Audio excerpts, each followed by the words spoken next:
अपनी comic timing और पंचलाइन्स के लिए जानी पहचानी गई उपासना सिंह टीवी की दुनिया से दूर हैं। कुछ सालों से ही वो गायब हुई हैं।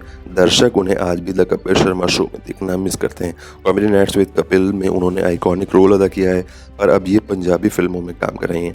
साथ ही खुद का प्रोडक्शन हाउस भी खोल लिया है, जिसके जरिए उपासना ने इंडस्ट्री में अब तक अपनी जगह बनाई हुई है। हाल ही में उपासना सिद्धार्थ करण के पॉडकास्ट में आई। यहाँ उन्होंने कपिल के शो को अलविदा कहने की असली वजह बताई। जब कपिल का शो उपासना ने छोड़ा तो टीवी की दुनिया से भी उन्होंने किनारा कर लिया था। शो में बिताए गए समय पर उपासना कहती हैं कि 2.5 साल हमारा शो टॉप में बना रहा, और एक समय मेरी ज़िंदगी में ऐसा है जब मेरे पास कुछ नया करने के लिए नहीं था। मैंने ये बात कपिल से भी कही थी।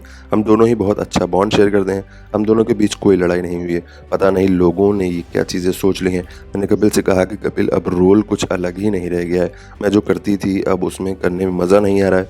मेरे किरदार पर कुछ तो अटेंशन दो। उपासना के हाथ से चीज़ें जाती रही थी, क्योंकि कॉन्ट्रैक्ट को लेकर बातें चल रही थी। साथ ही चैनल में भी कुछ सही नहीं चल रहा था। ऐसे में चीज़ें और भी ज़्यादा मुश्किल हो गई। उपासना ने कहा कि मेरा कॉन्ट्रैक्ट चैनल के साथ था, न कि कपिल के साथ। जब वो लोग दूसरे चैनल के साथ गए तो मैं उनके साथ नहीं जा पाई।